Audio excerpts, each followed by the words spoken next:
Você aí sintonizado com a gente, seja muito bem-vindo e bem-vinda ao 35º episódio da Rádio Piquete, a crítica do jornalismo político. Meu nome é Hércio Sena, sou professor e pesquisador da PUC Minas e estou acompanhado pelo jornalista e pesquisador José Milton Santos. Olá, Zé. Olá, Hércio. Olá, Ana Maria. Minhas saudações a todo mundo que nos acompanha. E ao meu lado, a jornalista, pesquisadora e doutora em ciências sociais, Ana Maria Rodrigues. Olá, Ana. Olá, Hércio. Olá, Zé Milton. E olá a todos nossos espectadores. E como de costume, vamos tratar de dois assuntos que são fundamentais para o nosso país e também como eles estão sendo abordados nos principais jornais, principalmente os jornais da imprensa comercial. No primeiro bloco, falaremos sobre a aprovação da reforma tributária. E no segundo bloco, abordaremos a repercussão midiática em torno da política de segurança pública do governo Lula. E no último bloco, teremos o nosso momento panfletagem, onde a gente traz dicas de produtos midiáticos ou não que compõem a cena cultural. E não se esqueça, nos siga nas nossas redes sociais, no nosso Instagram, que é @Rádio Piquete, no Spotify e principalmente no nosso canal do YouTube, que tem sido o nosso maior canal de diálogo com vocês. Basta procurar pela Rádio Piquete e ativar o sininho para acompanhar nosso trabalho. E agora vamos começar então o nosso primeiro bloco. Vamos começar o nosso diálogo falando sobre a reforma tributária. E para situar você, nosso ouvinte, espectador, de que se trata essa reforma, Zé? Essa reforma, ela trata principalmente da simplificação do sistema tributário brasileiro. O Brasil tem o 7º pior sistema tributário entre 191 nações. Portanto, 184 nações têm sistema tributário melhor do que o brasileiro. Só para a gente ter uma ideia, com a aprovação, ainda falta passar pela Câmara, mas com a aprovação pelo Senado e com a sua vigência, vai substituir 460 mil normas tributárias existentes no país. E a principal novidade é a criação do IVA, que é o Imposto sobre Valor Agregado, que já existe em 170 países. O que é o IVA, Zé? O IVA, que é o Imposto sobre Valor Agregado, congrega os impostos da União, tipo IPI, tipo PIS, CONFIS, que se chama Contribuição sobre Bens e Serviços. E tem isso, o CBS, e tem o IBS, que é Imposto sobre Bens e Serviços, que aí vai agregar os impostos estaduais. E também os impostos municipais, né? Tipo IPTU, ISS, né, que é o Imposto sobre Serviço de qualquer natureza, o IPTU sobre imóveis. Uma reforma tributária, ela pode, né, simplificar o sistema tributário, como tem sido prioritariamente o rumo dessa reforma que está sendo feita no Brasil, mas ela também pode fazer uma redistribuição da conta para que os contribuintes aqueles que não estão pagando imposto, possam pagar. Como que está na reforma tributária, Zé, a discussão dos setores que não pagam imposto no Brasil e de modo que eles possam, desta vez, contribuir de uma maneira que até então eles não têm contribuído? A reforma tributária não trata disso.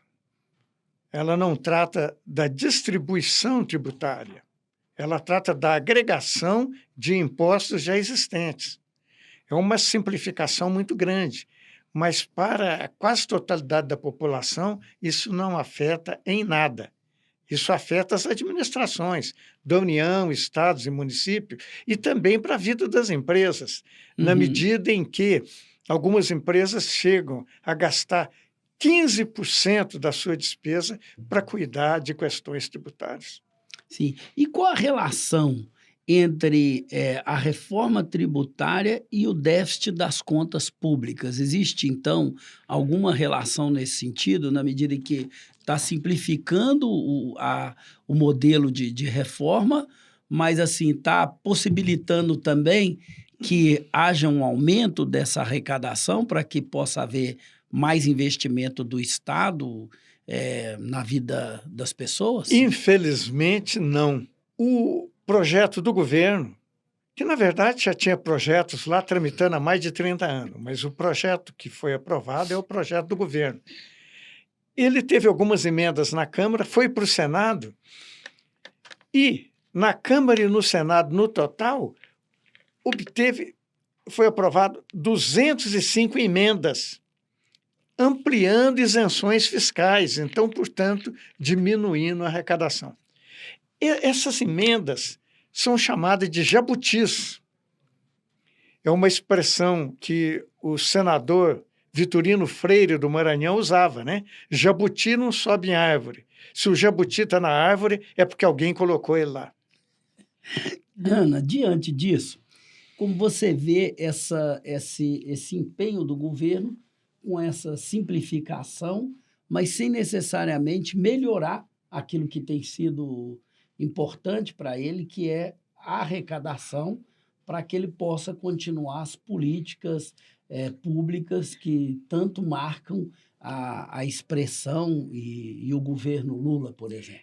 A tributação, por exemplo, das grandes fortunas, ela está caminhando paralelamente a esse processo. Por quê? Porque nessa administração do ministro Fernando Haddad já se previu que uma coisa ia puxar a outra. Então, ainda que não conste da reforma tributária, eu vejo com muito bons olhos essa questão de pessoas mais ricas que nunca pagaram impostos, delas pagarem impostos. Por quê? Em qualquer país do mundo, a parte dos recursos de um Estado advém dessa tributação dos mais ricos. Recentemente, eu li um livro do economista Michel Piketty, e ele disse isso, que tanto na França quanto nos outros países desenvolvidos, Estados Unidos, nenhum país ele dá conta de fazer reformas estruturantes, implementar políticas públicas para valer, se ele não tiver recurso a mais. Então, eu vejo isso, a reforma tributária, eu acho que ela simplifica mesmo. Provavelmente isso vai dar um impulso à economia. Já era uma reivindicação, né, Zé Milton, antiga, dos setores produtivos, dos consumidores, etc. E mais os outros projetos que estão em andamento, incluindo essa tributação das famílias que têm heranças e que nunca pagaram o imposto. Como é que você vê essa questão, Zé? Ela caminha em qual veio para ser conjugada aí com a questão da reforma tributária, que seria essa cobrança sobre as grandes fortunas? Como a Ana Maria falou, isso está correndo em paralelo, não é dentro da reforma tributária. Essa reforma tributária não altera isso. Para a gente ter uma ideia, as grandes fortunas, principalmente as fortunas obtidas através dos lucros e dos dividendos. Dividendo é aquela fração do lucro da empresa dividido pelos acionistas. Apenas 2 países não taxam, Brasil e Alemanha. Todos os demais países têm a cobrança sobre lucros e dividendos. Inclusive, alguns chegam a cobrar uma alíquota de mais de 50%. No Brasil, é 0%. Mas isso é outro projeto de lei. Isso não é da reforma tributária, né? Então, o conjunto da população, como você bem disse, ele não vai ser afetado por essa reforma. E antes da gente entrar... Só um minutinho, Écio. Por essa reforma, na questão da tributação dos mais ricos... Não, eu digo nas duas coisas, né? Da tributação dos mais dos mais ricos? Com certeza não. Mas também, já que o modelo já que a reforma visa uma simplificação do modelo, também não há impacto sobre, vamos dizer, uma grande maioria da população brasileira. Mas tanto um quanto o outro, o consumidor, os impostos que a gente paga, nós consumidores, eles têm hora que são muito confusos. A gente pega uma nota fiscal e tem até dificuldade de entender, são muitos nomes, etc. Eu acho que isso vai simplificar. Quanto à tributação, que é aquele raciocínio que você já tinha levantado, o governo federal, ele tendo mais recurso, aí sim ele vai implementar políticas públicas que vão atender a toda a população. Sim, nesse sentido seria um impacto indireto, né? Isso. Ok, estamos de acordo. Zé, antes da gente falar um pouco de como a mídia abordou essa questão, eu gostaria que você nos explicasse uma última questão, o que significa o período de transição que foi aprovado na reforma tributária. Esse período de transição é muito longo e só se completa daqui a 10 anos, em 2033. Por exemplo, de 2026 a 2027 tem a transição federal, que é o CBS, Contribuição sobre Bens e Serviços. 2029 a 32, a transição para o IBS, o Imposto sobre Bens e Serviços de Estados e Municípios. E somente em 2033, o novo sistema estará plenamente implantado. E, diante disso, como que você observou o tratamento que a imprensa comercial deu a esse tema? Qual foi o enfoque, as análises, que visão que você tem desse processo? Eu tive a oportunidade de pesquisar, televisões, rádios, jornais, revistas, e eu pude perceber que, na quase totalidade, a cobertura foi factual e explicaram com muita propriedade, principalmente o Estadão, com muita propriedade, o que era a reforma, deram alguns históricos, mostrando principalmente o manicômio. A CNN diz o seguinte, que a reforma é o fim do manicômio tributário, que, como eu disse, consiste em 460 mil normas tributárias vigendo no país. Uhum. Ana, algum comentário, então, sobre essa expectativa? Não, eu acho que também o projeto que tramita no Senado, o relator é um senador muito competente, do Amazonas, o senador Eduardo Zé Milton, sobrenome dele? Braga. Então, eu acho que, tanto do ponto de vista do Ministério da Fazenda quanto do senador Braga, eu acho que a gente percebe que a intenção de melhorar todo esse quadro econômico. Então, eu vejo com muito otimismo. Iniciando o segundo bloco, vamos situar, então, este outro tema. E eu converso aqui com a Ana. Ana, o que é a política de segurança pública? A política de segurança pública, ela é, em tese, exercida por todo governo que assume o poder, Agora, é uma política pública que visa garantir os direitos dos cidadãos para que eles vivam em paz, possam desenvolver suas atividades, em situação de segurança, e deve também colocar alguns atores que são muito importantes para a segurança pública em diálogo, como as polícias, como os especialistas em segurança pública, as ONGs. O Rio de Janeiro tem muita ONG que cuida da questão da segurança. Então, em princípio, é uma política pública que deve ser desenvolvida como na área de saúde, na área de educação, etc. Você acha que existe uma política de segurança pública no governo Lula, assim, claramente definida e objetivamente sendo implementada? Essa é uma pergunta que tem sido feita várias vezes, né? No governo de transição, no período, desculpe-me, de transição entre o Bolsonaro e o Lula chegou a dizer que ele não se envolveria diretamente na questão da política pública de segurança pública, ele se envolveria mais com as outras, porque sabendo que é um campo assim realmente árido, difícil. Isso não quer dizer que seus ministros não se envolveriam também, né, como ministro da Justiça, o vice-ministro, que é o Ricardo Capelli, que tem ido ao Rio várias vezes por causa dos problemas verificados no Rio de Janeiro, como o assassinato dos médicos, né? Então, agora, o governo Lula, pela opinião de especialistas na área, poderia avançar mais, porque, na verdade, está vigorando o Sistema Único de Segurança Pública. Me lembrou muito o SUS, né? O SUS, para ele ser implementado... Inclusive, a sigla seria quase igual, né? Seria SUS. Quase igual. Seria quase igual. Tem o pública no final, né? Talvez SUSP, né? Alguma coisa assim. E o SUS, para ele ser implementado, ele vem exigindo esforço desde a Constituição de 88, até Sim. talvez um pouco antes do grupo constituinte. Então, imaginemos, um sistema único de segurança pública, realmente ele demanda. Agora, na visão de especialistas, como, por exemplo, Luiz Fernando Soares, que é um professor, um antropólogo, já participou, ele já foi secretário de Segurança várias vezes no Rio de Janeiro, o governo tem que dar mais esforço nisso, tem que se empenhar mais. Por quê? Aí eu gostaria de falar um pouco desse Sistema Único de Segurança Pública.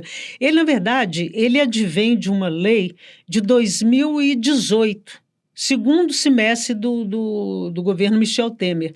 E ele prevê o seguinte, uma interação entre esses atores, as polícias federal, as estaduais, as municipais, a sociedade, envolver a sociedade nesse Sistema Único de Saúde Pública, a troca de informações e dados de inteligência, né? E isso ainda está muito no início, né? O objetivo, então, do Sistema Único de Saúde, de Segurança Pública, é juntar esforços e tal. E para alguns especialistas, o governo Lula tem sido tímido. Por exemplo, o Ricardo Capelli, que é o vice-ministro da Justiça, ele esteve no Rio... Na realidade, o cargo dele é de secretário executivo, que equivale a esse segundo... Isso, exatamente. Boa retificação, exatamente. O Ricardo Capelli, ele esteve no Rio de Janeiro, logo depois do assassinato dos médicos, né, na Barra da Tijuca, naquele bar e tudo, e ele ofereceu ajuda, ele se empenhou e tal. Mas, na verdade, a ideia do Sistema Único não é exatamente oferecer ajuda, é haver uma participação efetiva de todos os entes federados. Com uma dúvida que se tem na lei que criou, ela é de 2018, o Sistema Único de Segurança Pública, portanto, que é diferente um pouco de Política Nacional de Segurança Pública. Essa lei que criou o Sistema Único distingue, numa situação de crise, qual ente que vai tomar as rédeas dos processos. Vai ser o federal? Vai ser o governo... O governo estadual em questão, onde estiver acontecendo. Agora, outros desafios, seja para o governo Lula, seja para outros governos, mas eu acho que poderia haver talvez maior investimento no sentido do investimento político, né, nesse Sistema Único de Segurança Pública. É muito difícil porque os problemas se avolumam. Né? O número de ações, por exemplo, da Polícia Militar do Rio nos morros é muito grande, muitos moradores já morreram. Então, a ideia não é um sistema que permita isso, não, que coíba violência, que privilegie os direitos humanos. Então, montar esse diálogo entre esses entes é um grande desafio, seria para qualquer governo. Diante do que Ana disse, Zé, você acha que a segurança pública, inclusive evocando aí a análise de alguns especialistas, você entende que a segurança pública será uma prioridade no governo Lula, até pela cobrança, inclusive, da mídia em torno disso? Eu creio que sim, mas Ana Maria, com muita propriedade, ela distinguiu. Uma coisa é o sistema de segurança pública, outra coisa é a implementação de políticas.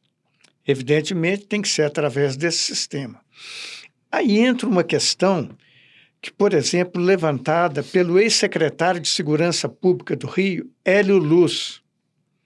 O Hélio Luz falou, né, com relação à ação contra esses grupos armados. Ele fala, esses grupos não são contra as instituições, eles são partes delas. Uhum. Nesse sentido, Hércio, é que eu estava lendo um bom material em que me basear.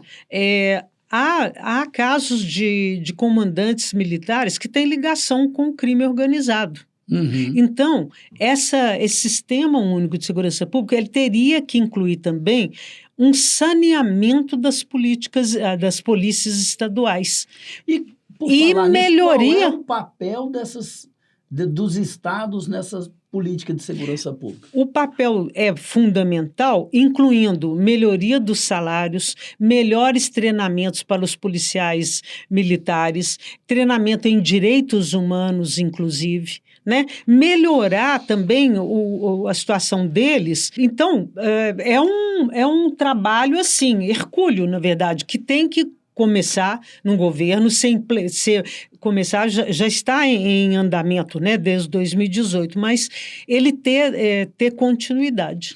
Você entende, Zé, que o envolvimento desses diferentes atores na formulação de uma política de segurança pública é um desafio, uma vez que o governo também encontra resistências em muitos governos estaduais, o governo federal, que tem uma mentalidade completamente diferente da questão da segurança pública, muito baseada simplesmente no armamento pessoal. Como que você vê essa dificuldade dessa engenharia política do governo federal com os governos estaduais?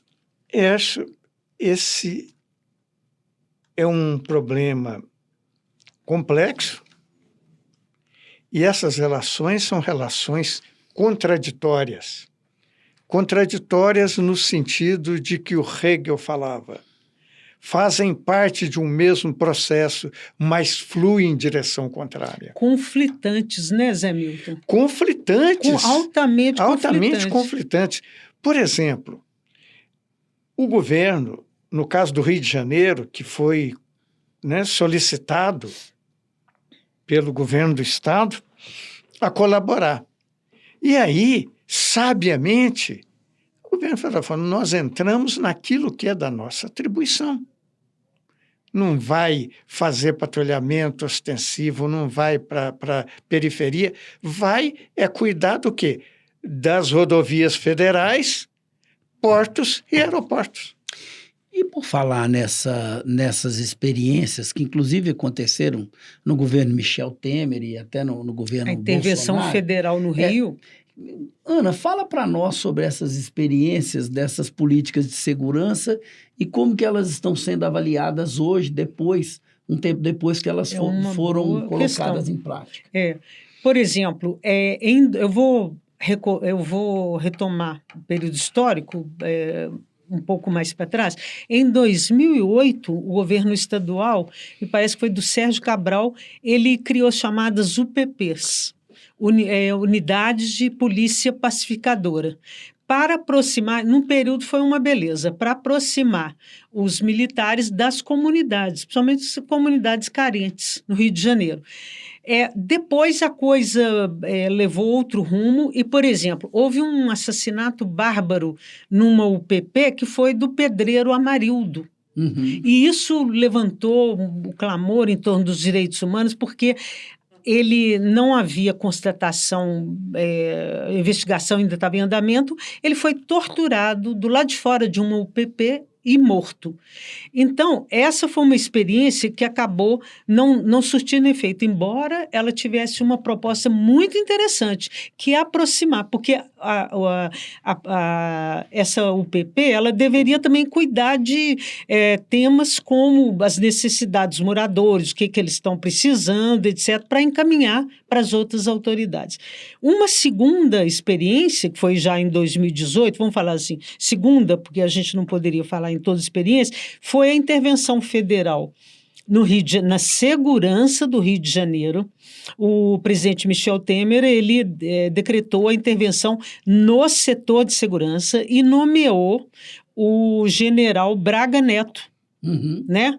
Esse que ia ser foi candidato como vice na chapa do Bolsonaro e derrotado pela chapa do Lula. Houve essa intervenção, ela tinha tempo para começar e para terminar. Houve alguns problemas, por exemplo, de relacionamento. A Força Nacional, ela ganha mais do que os policiais militares do Estado. Então, isso gera um certo ciúme, etc. E houve denúncia de compra irregular de coletes. Então, também foi uma experiência que teve algum desgaste, né? Portanto, essas experiências, elas, como dizem os estudiosos, elas têm que ser de caráter estruturante. Agora, como montar esse diálogo entre diferentes atores que têm interesses, às vezes, diferentes. Por exemplo, eu citaria o caso o Bolsonaro, ainda no governo dele, ele tentou reunir alguns comandantes militares nos estados para apoiá-lo em uma tentativa de golpe. E alguns comandantes falaram que dariam esse apoio. Quer dizer, como um governo que está querendo rasgar a Constituição, dar golpe de Estado, né, ser antidemocrático, conta com comandantes militares que têm a eles subordinados milhares de soldados. Então, esse conflito também aconteceu no governo Bolsonaro, um fato inusitado. Então, não é impossível, mas eu acho que a mídia ela deveria tematizar essa questão e colocar esses diversos aspectos de uma política de segurança e não apenas mostrar, por exemplo, episódios de violência nos morros do Rio de Janeiro. Naquelas coberturas também, eu sinto muita falta de ouvir associações de moradores, representantes de ONGs, né? A imprensa internacional vai cobrir porque isso causa uma repercussão muito forte e é fato que causa mesmo, né? Então, assim, eu acho que a mídia, ela reclama, agora ela poderia fazer, a grande mídia, a mídia comercial, ela podia fazer um pouco mais o seu papel também. Aproveitando esse gancho, como que você viu, então, a posição da mídia comercial na abordagem do tema segurança pública? Olha, Hércio, eu me dispus, estes dias eu não acompanhei detalhadamente, e também o tema, ele ficou um pouco influenciado pela questão do conflito entre Israel e o Hamas. Então, um acontecimento que eu gostaria de destacar aqui em nosso programa é a reportagem da Carta Capital. A revista Carta Capital é independente, de esquerda, e ela fez uma reportagem muito bem feita dizendo que o embaixador israelense em Brasília, ele convocou, ele mesmo que havia conversado com o Bolsonaro aí nas últimas semanas, ele convocou parte dos deputados, especialmente os de direita, para assistirem a uma sessão em que o governo israelense apresentaria cenas de violência praticadas pelo Hamas. A revista Carta Capital consultou os deputados de esquerda, PSOL, PT, etc., que não foram convocados para isso, para essa sessão. Não foram convidados. Não foram, desculpe-me, convidados, né? Então, eu deixo uma pergunta aqui. Não seria o caso de o presidente Lula chamar esse embaixador em palácio para saber quais as reais intenções dele? Zé, o Estadão, ele vai fazer um editorial no dia 4/11, falando que segurança pública não é teoria. Vou ler textualmente aqui o que eles disseram. Segurança pública é policiamento ostensivo, é controle sobre armas de fogo, é iluminação pública, é resolução efetiva dos homicídios, entre outras muitas tarefas nas quais o Estado brasileiro tem sido manifestamente falho. No Rio, 9 em cada 10 casos de homicídios não são responsabilizados depois de 5 anos. O dado é real. Né? A paz e a ordem públicas não são objetivos impossíveis, mas o poder público tem que trabalhar. Como é que você vê esse editorial? É também uma ação política de cobrança e, ao mesmo tempo, de chamar e de criar um clima de que o governo deve priorizar a questão da segurança pública? Bom, 2 pontos. O primeiro, pela parte do editorial que você leu, me parece que na concepção do Estadão, segurança pública é repressão. Quando repressão é apenas uma dimensão da segurança pública. E no editorial também fala nos últimos 5 anos. Se é nos últimos 5 anos, é a partir de 2018, que Ana Maria falou muito bem, quando houve a intervenção federal na segurança pública do Rio. Do Rio de Janeiro. E diga-se a bem da verdade, essa intervenção trouxe excelentes resultados para as milícias e demais grupos armados que cresceram de uma forma assustadora. Eu penso, Écio, que a grande mídia tem hora que ela tem que atualizar. Primeiro que qualquer política de segurança pública tem teoria, sim. Você tem que pensar uma questão, como a política de segurança pública, de forma estruturante. Então, tem uma teoria, claro que relacionada à prática. Sim. Primeiro que tem. Segundo, eu acho que deveria modernizar a sua visão. Colocação de iluminação pública, a meu ver, não é política de segurança pública, não. É política de município, do Estado, colocar para os cidadãos acharem que estão vivendo e viverem em segurança. Né? Mas tem a ver com outras coisas. Você tem que ter luz mesmo, por causa de hospital, por causa de transporte, etc. Então, eu penso que a mídia comercial ela precisa um pouco atualizar bastante o seu discurso.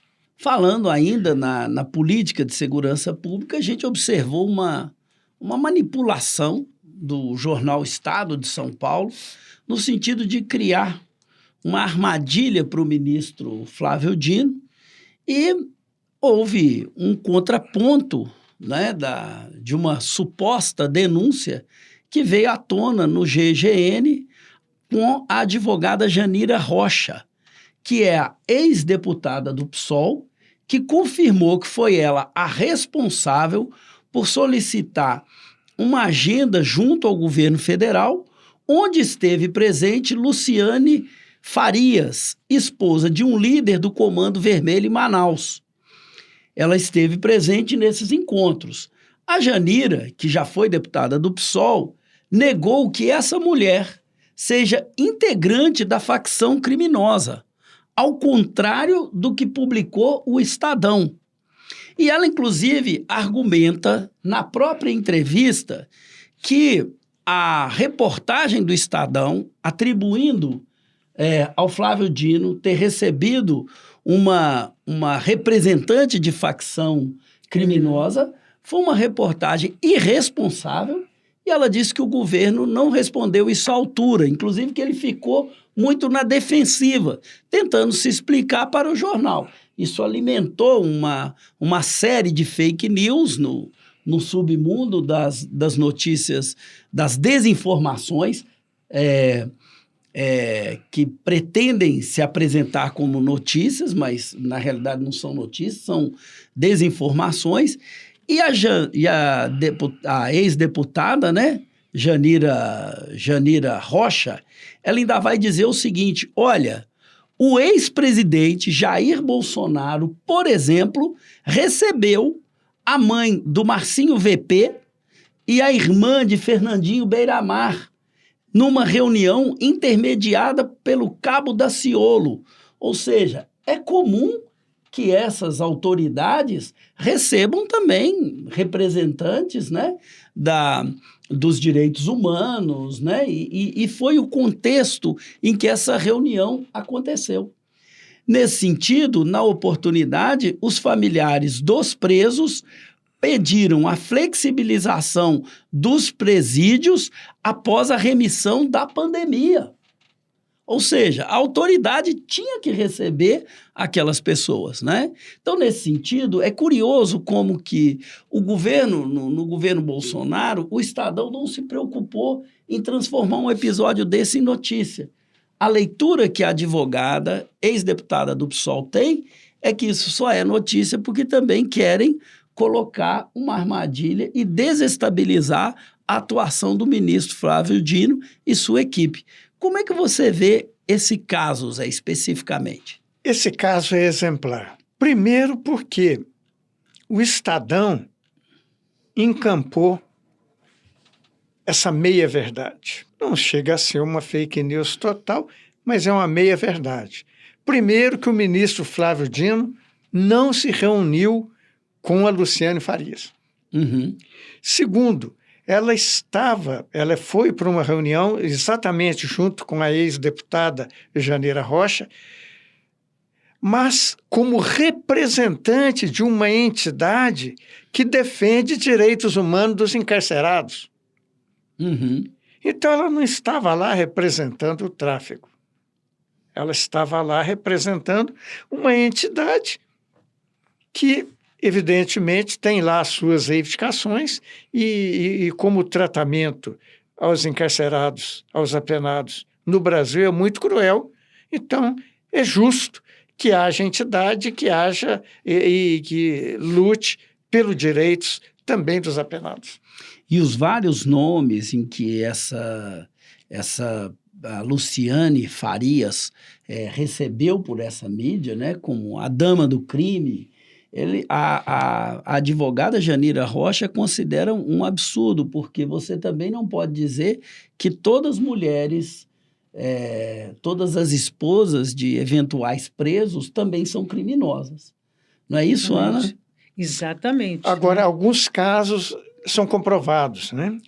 Por exemplo, a mãe da Michele Bolsonaro foi presa por tráfico de droga. Cumpriu pena e depois, né, continuou lá.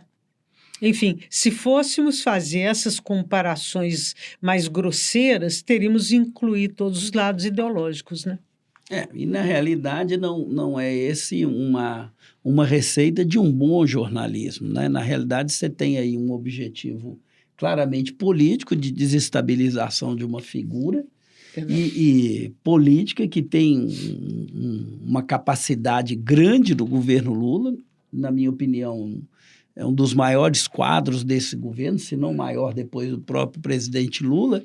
E, obviamente, essa é uma política dirigida claramente para tirá-lo fora de qualquer foco, de qualquer reconhecimento público, né? Desmoralizando ele com esse tipo de insinuação. Em tempo, uma retificação. Não foi a mãe da Michele Bolsonaro, foi a avó. Exatamente. Tendo uma conclusão sobre o jornalismo político, né? Se está tratando de segurança pública, você está no campo de jornalismo de cidade e de política. Você está temas como esses, né?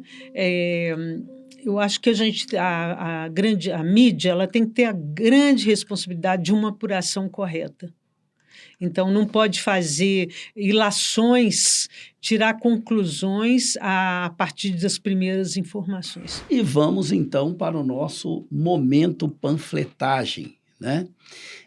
E eu vou começar, Ana, e daqui a pouco eu passo para você, indicando aqui um blog de crítica de mídia, que é o blog do Centro de Crítica da Mídia, que, na realidade, programa, produz também, é um dos laboratórios, né, um dos centros que produz a Rádio Piquete. Então, eu sugiro ao nosso espectador, ao nosso ouvinte, que visite também o blog do Centro de Crítica da Mídia da Faculdade de Comunicação e Artes da PUC Minas. O endereço do blog é blogfca.ufms.br. blog.pucminas.br/ccm. Repetindo, blog.fca.pucminas.br/ccm. E você, Ana? O que você nos indica hoje? Os blogs são muito interessantes mesmo, né? Eu trago o livro, né? O impresso tradicional, com muita alegria, porque é um livro que trata da história da família do Milton Nascimento, né, o legal. Bituca. Então, o livro, de onde vem essa força, ele trata exatamente disso, como que a família do Milton Nascimento teve que ter, as mulheres principalmente, muita força para elas sobreviverem, né? Logo, aqui na capa tem a Carminha, o retrato da Carminha, que é mãe do Milton Nascimento, né? Naturalmente já faleceu. E esse livro foi escrito por 3 jornalistas, sendo que um deles, o João Marcos Veiga, é ex-aluno aqui do jornalismo da PUC. Esse livro tem um bom texto, muito agradável, muitas imagens interessantes. Ele foi lançado recentemente e pode ser encontrado em algumas livrarias de Belo Horizonte, já tem. A editora chama-se Letramento. E tem fotos, como, por exemplo, da maternidade onde o Milton nasceu, lá em Laranjeiras, portanto, o Milton é um carioca, né? E lá em Laranjeiras, e tem foto também dele numa formatura, ainda novinho. São fotos, assim, inéditas, eu não as conhecia, né? E aqui a mãe dele, impressionante a semelhança, impressionante. Esse livro me remeteu muito àquele espetáculo Maria Maria, do Grupo Corpo, e também à própria letra e ao espetáculo da força da Mulher Maria. Bacana, Ana.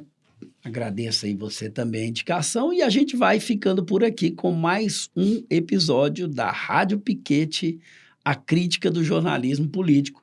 E não se esqueça de nos seguir, principalmente no YouTube, no Spotify, mas no YouTube principalmente, que é o nosso principal canal de circulação dos nossos programas. Eu vou ficando por aqui e, Zé. Écio Sena e Ana Maria, muito obrigado pela coparticipação nesse podcast, e a todo mundo que nos segue, as minhas despedidas e até a próxima.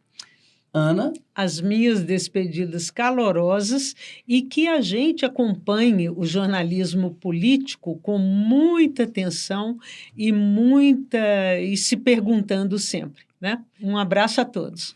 Todas. Bacana. Também vou ficando por aqui, me despeço do Zé. Obrigado, Zé. Obrigado, Ana. Obrigado, ouvinte do Spotify, do Google Podcast, do Deezer. Obrigado você que está nos assistindo pelo YouTube. Não se esqueça de nos seguir nessas redes. E, por fim, eu vou aqui agora falar, né? Esse programa tem tudo a ver com a equipe de produção responsável por ele. E essa equipe de produção, de pré-produção, é composta por mim, Écio Sena, pelo José Milton Santos, pela Maria Luísa Guidugli e pelo André Fonseca. A equipe de comunicação é formada pela Ana Clara Torres, o André Fonseca, João Vitor Plá, a Maria Luísa Guidugli, a Nathalie Escobar e o Vitor Enzo Rodrigues. A produção é do Centro de Crítica da Mídia, do Laboratório de Áudio e do Laboratório de Audiovisual da Faculdade de Comunicação e Artes da PUC Minas. E a edição final é do André Fonseca. Obrigado e até a próxima. Rádio Piquete. Eu já tinha estudado alguma coisa.